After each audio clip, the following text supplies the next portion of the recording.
ఎమ్మెల్యేగా టికెట్ వస్తుంది అనుకొని చాలా ఆశలు పెట్టుకుంటే అది రాలే. ఇక ఎలక్షన్లు అయిపోయి చెయ్యి పార్టీ గెలిచింది. అయ్యో ఈ తప్ప టికెట్ వస్తే గెలిచేటోని కదా అని బగ్గనే ఫీల్ అయింది కావచ్చు. ఇక సరే తీయు ఎట్లయినా మన పార్టీ గెలిచింది కదా, అటెన్కాల ఎంపీ ఎలక్షన్లు ఉన్నాయి, గా టికెట్ వస్తే ఎంపీగా గెలిచి పార్లమెంట్కే పోవచ్చు అని ఊకున్నాడు. తీరా యాళ్లకు గా ఎంపీ టికెట్ కూడా రాలే. మరి గిట్లా ఆశపడిన టికెట్లు రాకుంటే పార్టీలకెంచి ఖచ్చితంగా మారుతారు కదా, కానీ గైన గట్ల మారలే. గందుకే ఇప్పుడు పెద్ద పదవి ఇవ్వబోతున్నారట పార్టీ పెద్ద లీడర్లు. మరి గాయన ఎవలో గా పెద్ద పదవేందో గీ ముచ్చట చూసి అరుచుకొని రాపోరి. ఇయ్యాల రేపట్ల పార్టీల టికెట్లు ఇచ్చినా కూడా నామినేషన్ ముంగట హ్యాండ్ ఇచ్చి జంపు జిలానీలు అవుతున్న లీడర్లు ఉన్నారు. టికెట్లు ఇయ్యలేదని హత్తయ్యి అలిగి పార్టీ కండువ మార్చే లీడర్లు ఉన్నారు. కానీ ముందుగాల ఎమ్మెల్యే టికెట్ రాలేదు, అటెన్కల ఎంపీ టికెట్ రాలేదు. అయినా గాని పార్టీ మారలే. పెద్ద లీడర్లను పల్లెత్తు మాటనలే, పార్టీ మారేదేలే అని చెయ్యి పార్టీలనే ఉన్నాడు అద్దంకి దయాకర్ అన్న. రేవంత్ అన్నకు దగ్గరోడైనా కూడా పార్టీల టికెట్లు ఎందుకు అత్తలే? చెయ్యి పార్టీకి ఇంత సిన్సియర్ లీడర్కి ఎందుకు గిన్ని అవమానాలని మస్తు మంది మాట్లాడుకున్నారు. కానీ రాజకీయంలో ఏదైనా ఎప్పుడన్నా జరగచ్చని గప్పట్ల సీనియర్ల మీద జర్రంత ఘాటుగా మాట్లాడినందుకు టికెట్లు రాలేవని ఇంకొందరు కూడా మాట్లాడుకొచ్చిండ్రు. అయితే గప్పుడు టికెట్లు రాకపోవడంతోటి ఇప్పుడు పెద్ద పదవితోటి గౌరవిద్దాం అనుకుంటున్నారట పార్టీ పెద్ద లీడర్లు. ఎంపీ ఎలక్షన్లు అయిపోయినాక పీసీసీ పెద్దగా కొత్తోళ్ళని పెట్టాలని చూస్తున్నది కదా చెయ్యి పార్టీ అధిష్టానం. గా పదవి కోసం చిన్న ముఖ్యమంత్రి Bhatti sir, Jaggareddy sir, Komatireddy Rajagopal Reddy sir, మంత్రి పొన్నం ప్రభాకర్ సార్తో పాటు చాలా మందే పోటీ పడుతున్నారట. అయితే కర్ణాటకలో డీకే శివకుమార్ సారుకు చిన్న ముఖ్యమంత్రి పదవితో పాటు పీసీసీ కూడా ఇచ్చిండ్రు కదా, గట్లనే తెలంగాణలో కూడా చిన్న ముఖ్యమంత్రి బట్టి సారుకే పీసీసీ ఇస్తారని అనబట్టిండ్రు. గాని టికెట్లు రాకపోయినా కూడా పార్టీ కోసం పనిచేస్తున్న అద్దంకి దయాకర్ అన్నను పీసీసీ పెద్దగా చేస్తే మంచిగా ఉంటది, కార్యకర్తల్లో కూడా జోష్ నింపినట్టుంటది అని ఆలోచనలు చేస్తున్నారట చెయ్యి పార్టీ పెద్ద లీడర్లు. మొన్న నడమ రేవంత్ అన్న ఎంపీ ఎలక్షన్ల ప్రచారం చేస్తుంటే అద్దంకన్న సంగతేంది అని అడిగిండ్రు కార్యకర్తలు. నిఖార్సైన లీడర్ కు మంచి పదవి రావాలని కార్యకర్తల్లో కూడా ఉంటది కాబట్టి అద్దంకి దయాకర్ అన్న దిక్కే మొగ్గు చూపిస్తున్నారట పెద్ద లీడర్లు. ఇక ఇప్పటికన్నా దయాకర్ అన్నకు పీసీసీ ఇచ్చి న్యాయం చేస్తారో లేకపోతే మళ్ళా పదవులాటల అద్దంకి అన్నాలమైతుందో చూడాలే గాని అనబట్టిండ్రు గీ ముచ్చటెరకైన కొందరు చెయ్యి పార్టీ కార్యకర్తలు. నిన్న తెలంగాణ క్యాబినెట్ మీటింగ్ అయింది కదా, ఇక దాంట్లో తడిసిన పంటలనైనా కొనాలి అని, సన్న బియ్యం మీద బోనస్ అని, బడులు చాలైనాక సౌలతుల గురించి ఇట్లా చాలా ముచ్చట్లే మాట్లాడుకున్నారని చెప్పుకున్నాం కదా. అయితే ఇప్పుడు క్యాబినెట్ విస్తరించే ఆలోచనలు పడ్డరట సర్కారోళ్ళు.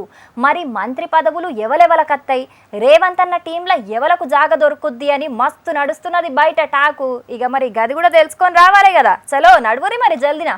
సర్కార్ వచ్చి 4 నెలలైనా గాని ఇప్పటిదాకా మంత్రివర్గాన్ని విస్తరించలే సీఎం రేవంత్ అన్న. గప్పుడు మొదట్ల సీఎంగా ప్రమాణ స్వీకారం నాడు క్యాబినెట్ల కూర్చున్నోళ్లే తప్పితే కొత్తోళ్ళని తీసుకోలే. ఎప్పుడెప్పుడు మంత్రివర్గాన్ని విస్తరించుతాడో, ఎన్నడెన్నడు మంత్రిగారని పిలిపించుకోవాలనో అని ఆశపడుతున్నారు సీనియర్లు, జూనియర్లు, గెలిచిన ఎమ్మెల్యేలు. ఇప్పుడు గా కార్యానికి శ్రీకారం చుట్టబోతున్నాడట రేవంత్ అన్న. ఇక ఇంకో 6గురికి మంత్రి పదవులు ఇయ్యబోతున్నాడట.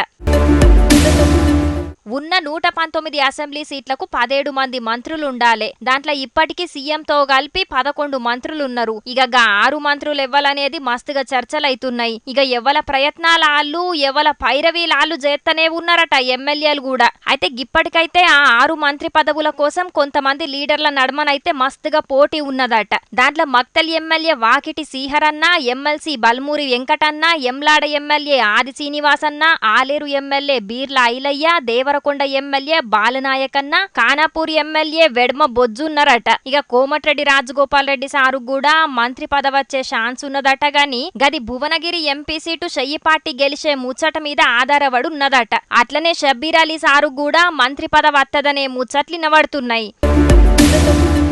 మరిగా గీడ చెప్పినోళ్ళ దాంట్లో ఎవలకు మంత్రి పదవులత్తాయో ఎవలకు రావో గాని చెయ్యి పార్టీలా గీ మంత్రి పదవులు పెద్ద పంచాదికి తెరలేపుతాయి కావచ్చు. ఎంపీ ఎలక్షన్లు ఉన్నాయని ఇన్నొద్దులూకున్న సీనియర్ లీడర్లు, జూనియర్ లీడర్లు ఇప్పుడు పదవుల కోసం పంచాదులు పెడతారు కావచ్చు అని అనబట్టిండ్రు గీ ముచ్చటెరకైన కొందరు రాజకీయ మేధావులు. కారు పార్టీలకెంచి బయటకొచ్చి పువ్వు పార్టీల షేరికైనప్పటికెంచి ఈటల సార్ మీద బగ్గనే వార్తలు వచ్చినాయి. ఈ పార్టీలకు పోతాడు, ఆ పార్టీలకు పోతాడు అని. అయితే ఏ పార్టీలకు పోయేది లేదు, పువ్వు పార్టీలనే ఉంటా అని మస్తు మల్కల చెప్పిండు. అయితే ఇప్పుడు ఈటెల సారు మాటలిన పబ్లిక్కు కొత్త అనుమానం వస్తున్నదట. సారు మళ్ళేమన్నా కారెక్కే ఆలోచనలు చేస్తున్నాడా ఏంది అని. మరి గిట్ల ఎందుకు అని అంటే గీ ముచ్చట చూడాల్సిందే. అతి తక్కువ కాలంలో ఇవాళ ప్రజల చేత చీకొట్టించుకునేటువంటి ముఖ్యమంత్రి ఎవరంటే వాళ్ళు రేవంత్ రెడ్డిగా నిలిచిపోయింది కదా. మళ్ళీ పంటలు ఎండిపోయినాయి, మళ్ళీ మోటార్లు కాలిపోయినాయి, మళ్ళీ ఇవాళ మామూలు వ్యవస్థలు వచ్చినాయి.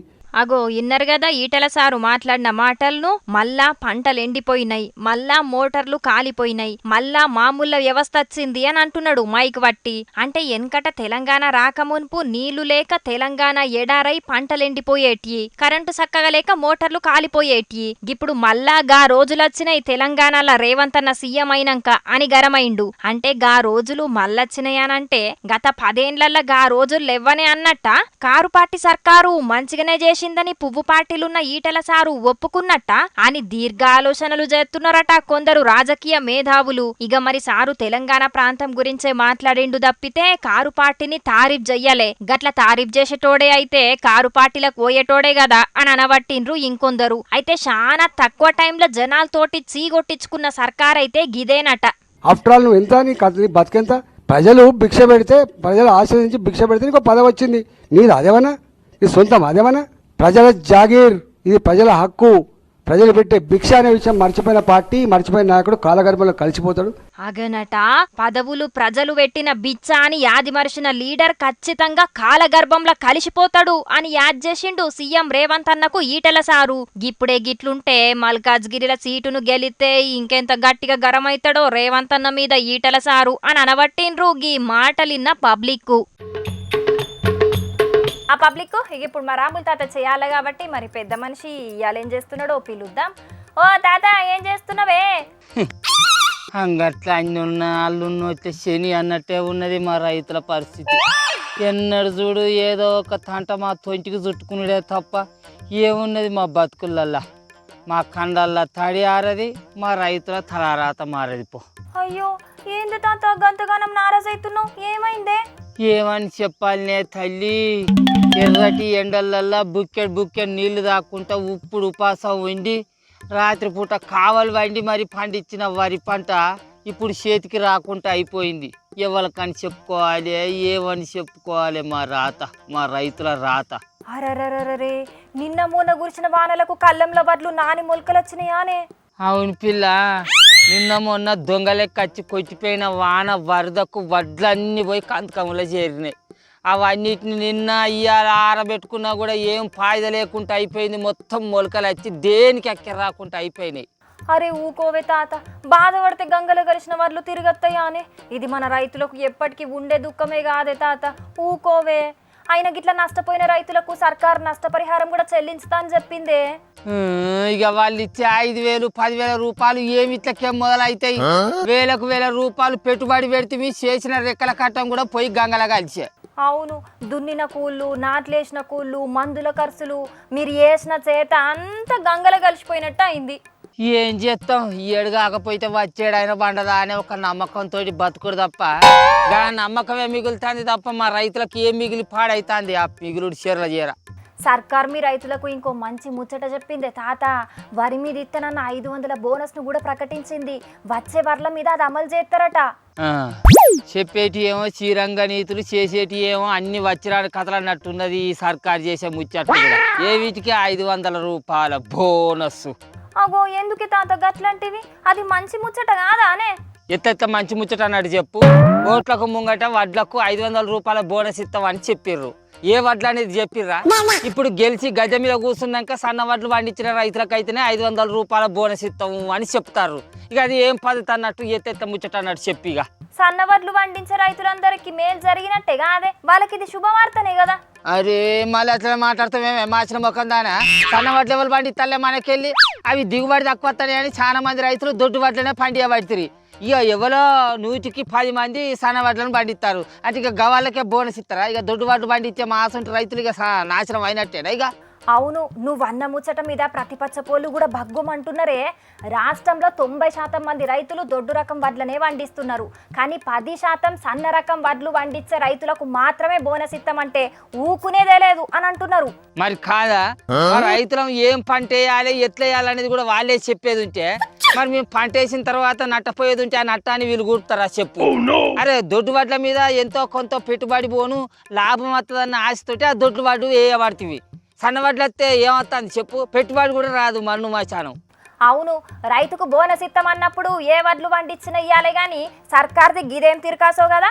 గందుకే కావచ్చు గా తిరకాసు వెనకాలన్న మర్మమేందో గీ తిరగ చెప్పుకొచ్చిండు హరీష్ రావు సారు. ఎన్నికల ముందు వడ్లకు 500 బోనస్ అని చెప్పి ఆ రోజు సన్నాలనేటువంటి కొరి పెట్టలే, మేనిఫెస్టోలో రాయలే. వరి ధాన్యానికి 500 రూపాయలు ఎంఎస్పీకి అదనంగా బోనస్ ఇస్తామన్నారు. కానీ ఈరోజు మన రాష్ట్రంలో చూస్తే 1,20,00,000 మెట్రిక్ టన్నుల వడ్లు పండుతాయి ప్రతి సంవత్సరం. 1,20,00,000 మెట్రిక్ టన్నుల వడ్లకు 500 చొప్పున బోనస్ ఇవ్వాలంటే దాదాపు 6,000 కోట్ల రూపాయలు అవసరమవుతాయి. 6,000 కోట్ల రూపాయలు అవసరమవుతాయి. కానీ వీళ్ళు చెప్పింది ఏంది, సన్నాలకు మాత్రమే బోనస్ ఇస్తామంటే కేవలం 400-500 కోట్లతో సరిపెట్టే ప్రయత్నం. వాళ్ళు చెప్పే ముచ్చట్ను బట్టి అర్థం అవుతలేదా, ఈ సన్నవడ్లు ఎక్కువ రైతులు వేయరు కాబట్టి ఎంతలో కొంత ఈ బోనస్ను తప్పించుకోవచ్చు అనే ఉపాయం ఉన్నట్టున్నది వాళ్ళది. ఏందో ఏమోనే, గీ సర్కార్లు ఎందుకు మాటిస్తాయో ఆ మాట మీద ఎందుకు నిలబడరో తెలియదు. ఓహో, వాళ్ళు మాట మీద నిలబడ్డామని అంటారు పిల్లు. ఎందుకంటే మేము వడ్ల మీద బోనస్ ఇస్తామని చెప్పినాం, కానీ ఏ వడ్లు అనేది మీకు ముందుగానే చెప్పినామా? అందుకే ఇప్పుడు చెప్తాను, సన్న వడ్లను వండిర్రి, మేము ఇచ్చే 500 రూపాయల బోనస్ను అందుకోర్రి అని అంటారు. గంతే అయిపోయా. మరి ఈ సర్కార్ అన్నట్టు నువ్వు ఈ ఏడు సన్న వడ్లనే వండియారా? అదే మరి ఇటు తిండికి అక్కెర కత్తాయి, అటు బోనస్ కలిసి వస్తుంది. అరే రామా, మళ్ళీ అదే మాట మాట్లాడుతుందేమరు. మన భూములల్లో సన్న వడ్లు దిగుబడి రావే, అందుకే ఈ దొడ్డు వడ్లు వేసేది ఉంటే ఇంతో కొంత కలిసి వస్తుందన్న ఆశతోటి వేస్తా అంటాం. అరే సన్న వడ్లు పండించేందుకు మాకేమన్నా బల్బా అనే, దానికి గదే కట్టమా దీనికి గదే కట్టమా? ఏమోనే తాత, మీ రైతులేమో ఇట్లా, సర్కారేమో అట్లా. ఎవల పట్టు మీద ఆళ్ళుంటే మేమైనా ఏం చేస్తాం చెప్పు. సర్కార్ దిగి రావాలి. వాళ్ళు అన్న మాట ప్రకారం రైతులు ఏ వడ్లు పండించినా కూడా దానికి 500 రూపాయల బోనస్ను కలిగియాలి. అరే వాళ్ళు ఇచ్చే నట్టపరిహారమైన 500 రూపాయల బోనస్ అయినా ఏదో మాకు ఇంత పెట్టుబడి కోసం అక్కడికి వస్తుందనే కదా, చంద్రుడికో నూరు పోగు లెక్క. మళ్ళీ వాళ్ళకి ఇప్పుడు గిట్ల మాట మారితే ఏం పద్ధతి అన్నట్టు చెప్పు. సరే కానీ కడవ వార్తలు అయితే చదువుకో, నేను మళ్ళీ మా అబ్బెట్లో చేస్తాంది. ఆ మొలకొచ్చిన వాటి మీద ఇంత పరదనన్నా కప్పుకుంటా. ఇక ఏం చేయాలి మరి? చూసినారులా, నిన్న తెలంగాణ క్యాబినెట్ మీటింగ్ జరిగింది కదా. ఇక తడిసిన ధాన్యాన్ని సుతం గిట్టుబాటు ధరకే కొంటాం, రైతులు ఎవ్వరు రంది పడద్దు అని చెప్పిండ్రు మంత్రులు. ఇక సన్నవడ్లు వండించటోళ్లకు క్వింటాలకు 500 బోనస్ ఇస్తామని చెప్పిర్రు. అగో గదే అంతటా రచ్చవుతున్నది.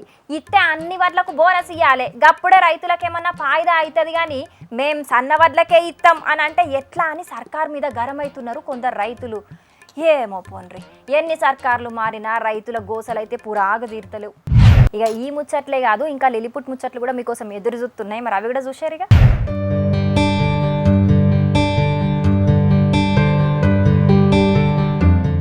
రాష్ట్ర గీతమైన జయ జయ హే తెలంగాణ పాటకు మంచి మ్యూజిక్ నిచ్చి పాటను మరింత జనాలకు తీసుకుపోవాలనే బాధ్యతలను మ్యూజిక్ డైరెక్టర్ కీరవాణి సారుకు అప్పజెప్పిండు సీఎం రేవంత్ సారు. అయితే ఈ పాట రాసిన అందశ్రీ సార్ను, కొత్తగా మ్యూజిక్ ఇయ్యబోతున్న కీరవాణి సార్లను విలిపించుకొని మాట్లాడిండు సీఎం సారు. అయితే తెలంగాణ ఉద్యమానికి ఊపిరైన ఈ పాటను గప్పట్ల కేసీఆర్ సర్కారు రాష్ట్ర గీతంగా ప్రకటించలేదు. అంతక మొదలు పాలు నీళ్ల లెక్క కలుసున్న అందశ్రీ కేసీఆర్ నడుమ అగ్గి గుగ్గి లెక్కుండే పరిస్థితి. ఇక తెలంగాణలో రేవంత్ సారు సర్కార్ ఏర్పడ్డాక గా పాటను రాష్ట్ర గీతంగా ప్రకటించిండ్రు. అయితే ఇప్పుడు దాన్ని ఇంకా ముందుకు తీసుకుపోవాలని పాటను కీరవాణి చేతిలో పెట్టిండన్నట్టు. ఇక ఎన్నో మెలోడీలతోని మనసులకు హత్తుకపోయే మ్యూజిక్ కొట్టిన కీరవాణి సారు గీ పాటను సుతం ఫేమస్ అయ్యేటట్టు చేస్తాడని అనబట్టిండ్రు గీ ముచ్చటెరకైనోళ్ళు చాలా మంది. ఇక ఇవాళ తెచ్చిన కాడికైతే అన్ని వార్తలు అయిపోయినాయిలా. ఎట్లున్నాయి ఇవాళ ముచ్చట్లు? మస్తున్నాయిలే. ఇక ఇవుల్లా కపిలగ్రో సమర్పించు, ఈశ్వరప్ప హోమియో క్లినిక్ సహా సమర్పించు జోర్దార్ వార్తలు. మళ్ళీ వచ్చే జోర్దార్ వార్తల్లో మళ్ళీ జోర్దార్గా కలుసుకుందాం. అప్పటిదాకా ఏం చేయాలో మీకు ఎరకనే కదా. చూస్తూనే ఉండుండ్రి హెచ్ఎం టీవీ. నమస్తే.